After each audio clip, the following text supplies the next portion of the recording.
ఒక కప్లో మైదా పిండి వేసుకుని సాల్ట్ వేసుకోవాలి. అలానే ఆయిల్ వేసుకుని వాటర్ వేసుకుని కలుపుకోవాలన్నమాట.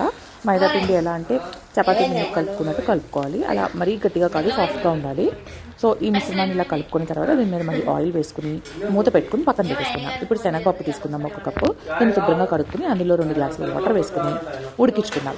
శనగపప్పు బద్ద ఉడకాలన్నమాట. తీసుకుని చెక్ చేసుకోవాలి. ఈ విధంగా ఉడికిన తర్వాత దీన్ని పక్కకు తీసుకుని చల్లారించి గ్రైండ్ చేసుకోవాలి. ఇప్పుడు ఇంకొక గిన్నె పెట్టుకుని అందులో బెల్లం 1 కప్ వేసుకుని కొద్దిగా వాటర్ వేసుకుని పాకం రానివ్వాలి. ఇది మరుగుతున్నప్పుడు గ్రైండ్ చేసి పెట్టుకున్న శనగపప్పు ఇందులో యాడ్ చేసుకుని మొత్తం అంతా బాగా కలుపుకోవాలి. కొద్దిగా యాలకుల పొడి కూడా వేసుకుందాము. వేసుకుని మొత్తం అంతా కలిసేలా బాగా మిక్స్ చేసుకుని స్టవ్ ఆఫ్ చేసి పక్కన పెట్టేసుకున్నాం. ఇప్పుడు చిన్న కవర్ తీసుకుని దాని మీద ఆల్రెడీ కలిపి పెట్టుకున్న మైదాని స్ప్రెడ్ చేసుకుని మధ్యలో పూర్ణం పెట్టుకుని బొబ్బట్లు చేసుకోవడమేనండి. చాలా ఈజీగా చేసుకోవచ్చు. పండగ వచ్చిందంటే బొబ్బట్లు చేయాల్సింది. సో మైదా పిండితో చేయాలని లేదండి. మనకు కావాలంటే దీని ప్లేస్లో గోధుమ పిండి యూస్ చేసుకోవచ్చు, లేదా ఆఫ్ వేసుకోవచ్చు. ఇప్పుడు పెనం మీద నేతితో ఫుల్గా నెయ్యి వేసి కాల్చండి. చాలా బాగుంటుంది.